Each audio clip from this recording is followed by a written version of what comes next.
Hey friends, this is Ryan with Arrows of Love. Today I'm going to talk about the general astrology for December 6th through the 21st. The 21st is a very important day. I've talked about this in some of my other videos, and that's the day of the winter solstice, and it's also the day that Saturn and Jupiter that have been camped out in Capricorn. Saturn's been there for about 3 years, since December 2017. Jupiter's been there for the last year, since December 2019. They're finally moving out of Capricorn and into Aquarius, called the Great Conjunction. And it's going to bring about a massive shift in our consciousness, in government, in the economy, and the world at large. So there are events, and 2020 hasn't disappointed any of us with its intensity. And of course, the events leading up to the December 21st aren't going to disappoint either. So we're going to start on December 5th and December 6th. Venus kind of starts us off. Venus sitting in Scorpio at its detriment is going to make a harmonious trining aspect over to Neptune. Neptune is sitting in Pisces in its home sign, so it's dignified there, and they're both sitting at 18 degrees. So you're going to want to check your natal chart to see if you have any planets sitting at 18 degrees, because those planets would be activated with this trine. The Venus-Neptune trine can be very dreamy. It can create fantasies. It can create illusion. We would be very much attracted to the realms of imagination and what the future is going to bring. So if you're getting any psychic downloads, Neptune is a dreamy, intuitive planet. Pay attention to what's going on December 5th and 6th. That very same day, Venus is going to make what is called an awkward angle. It's called a quincunx over to Mars, which is sitting at 18 degrees of Aries. This is kind of an annoying energy. The psychic downloads or the vision that we see for the future isn't quite clear to us because we're not really sure how to manifest and implement it. So that's this quincunx over to Mars with Venus. Mercury is doing the same thing. It's making, which is sitting in Sagittarius right now, is going to make this same quincunx over to Uranus. Uranus is the great liberator. Uranus works through shock and awe. It is the future, and it's sitting in a fixed sign of Taurus, which can be quite stubborn. So even if we have an idea of what the new reality might look like, even if the vision is very clear to us, Uranus is going to stop it because it's not quite ready for the change just quite yet, because that quincunx is an awkward angle. It's an annoyance. So change isn't coming just quite yet. December 9th rolls around, and the sun is going to make what we call a 90-degree square. The sun is in Sagittarius over to Neptune, which is still sitting at Pisces at 18 degrees. Neptune is a very slow-moving planet. This square is going to create some possible deception. Nebulous Neptune, when it's moving direct now, can create a lot of confusion, and it can create clouds. So there could be some unconscious and conscious deception happening that particular day. The sun, however, is also going to make this harmonious trining aspect over to Mars at 19 degrees of Aries. Again, this is fire energy. So the way I read this is, even if there is deception in the air, even if we see the illusion or we see what the future might look like, this trining aspect to Mars is going to give us direction and more of a stabilizing energy of how we can move forward.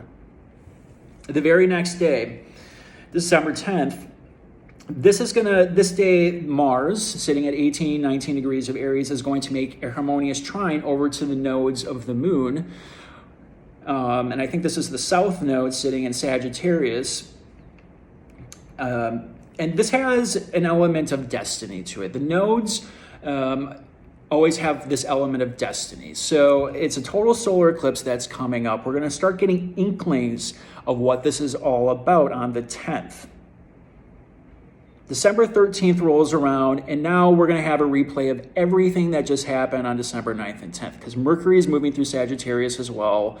The sun just squared Neptune. It's making a harmonious trine over to Mars. Now, Mercury, which is right behind the sun, is going to make the same exact angles. It's going to make a square to Neptune and then a trine to Mars. So it's almost like a replay. So whatever was happening on December 9th and 10th, it's like deja vu. I can't believe I'm having to do this all over again.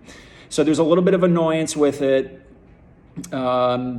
Communication can be off again. Watch for a little bit of deception. It's kind of a reality check.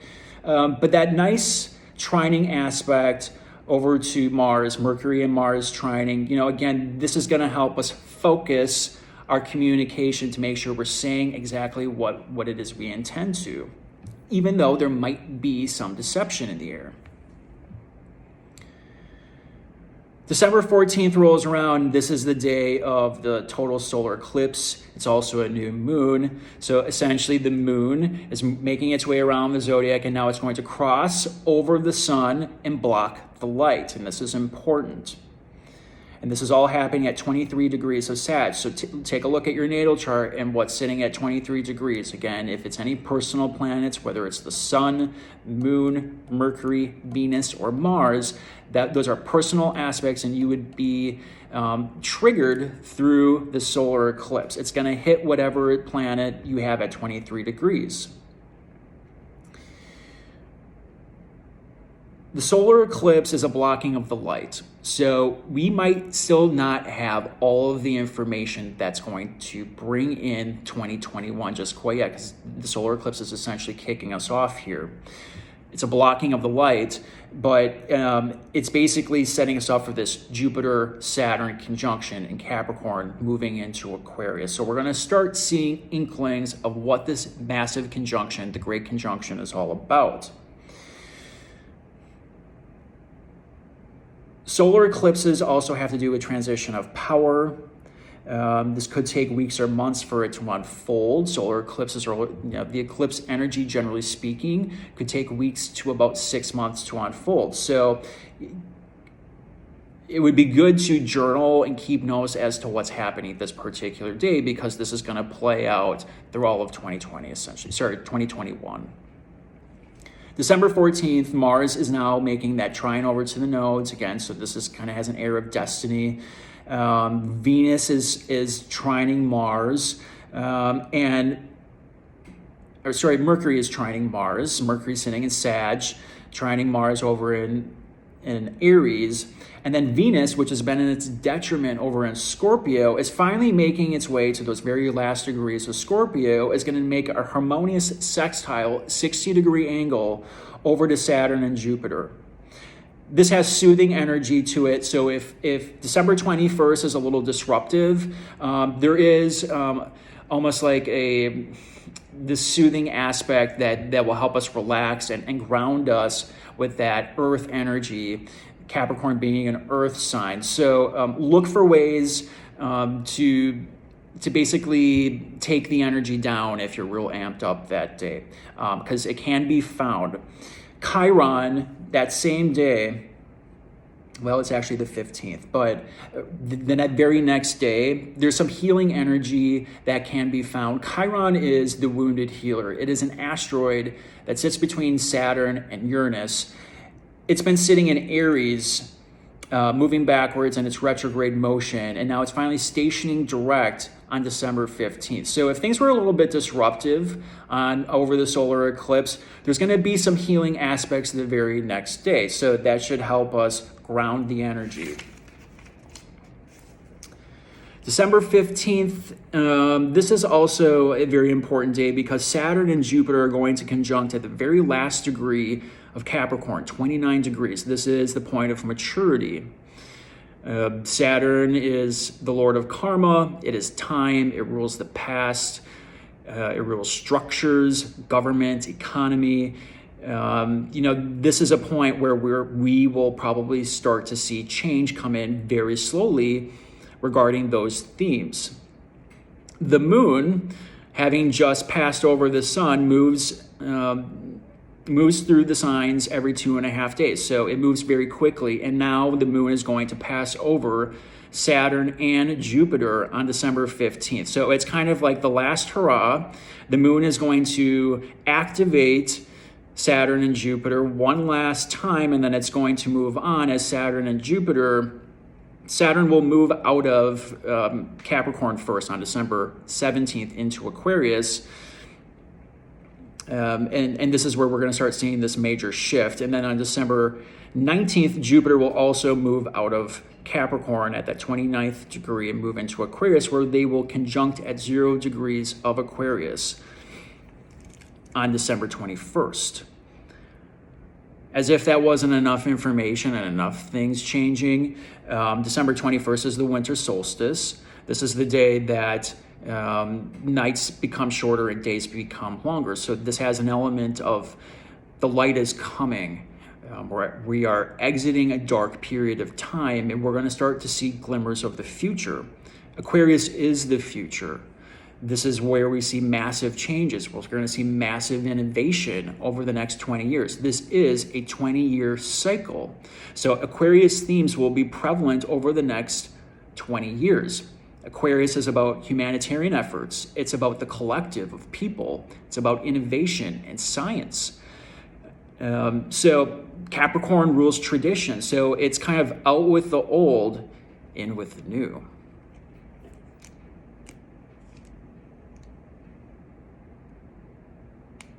Jupiter won't return to Capricorn for 11 years. That is significant. Jupiter's in its fall position in Capricorn, so we tend to see massive disruptions on a national or global scale when Jupiter is in Capricorn. The last time was in 2008, which was the financial crisis.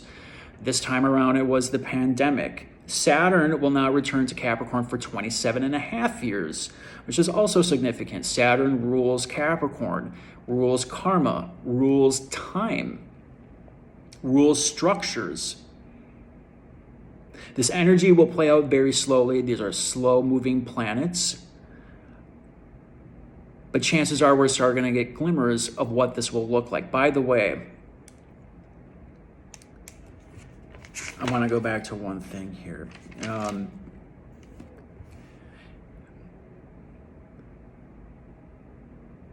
Just checking my notes real quick here, sorry. Jupiter is the faster moving planet. So what we can expect over the course of the next few months, from February to March, Jupiter will separate from Saturn, and any work that we've done on a karmic level, if you've cleared out that karmic debris, so to speak, over 2020, and you basically did what you were supposed to do, and you learned the lessons. That's really what Taskmaster Saturn is all about. You will start to see the benefits reward you in whatever house that Capricorn and Aquarius sit in. So you want to take a look at that in your natal chart. Jupiter will start bestowing the gifts first, and then Saturn, which is supposed to be this malefic planet in ancient astrology, if you've done the work and you've cleared the karmic debris, Saturn brings the biggest gifts. So you could start to see some really major changes over the course of February, January, March timeframe. That's what's going to happen until December 21st. I'm going to talk a little bit more about this great conjunction in a separate video, but I want to give you an idea of what these transits are going to look like leading up to this point of the solar solstice. It's a lot of energy. Venus is going to do its thing. Neptune is going to create some confusion. There could be some deception in the air. Be careful of what you read in the news. But the good news here is that there's going to be a marked shift in our collective consciousness over the next 20 years. We're going to see a lot of innovation and a lot of science come through. This is the new future. This is the Great Awakening. This is what people call the age of Aquarius. We've been in the age of Pisces for the last 2,000 some years. People believe, astrologers at least believe, that Jesus Christ brought in the age of Pisces. Jesus was a fisherman. Pisces is the fish, and now we're moving into the age of Aquarius with this great conjunction of Saturn and Jupiter moving into Aquarius, which only happens, I think it was 800 years ago, with Pluto sitting there as well. So it's a significant event that we haven't seen in over close to 1,000 years. So we can see some really massive shifts. And if you've done the karmic work, you're definitely going to be a cosmic winner coming up. I hope you enjoyed this video. Please subscribe if you want to see more of these videos, and we'll talk later on this week. See ya.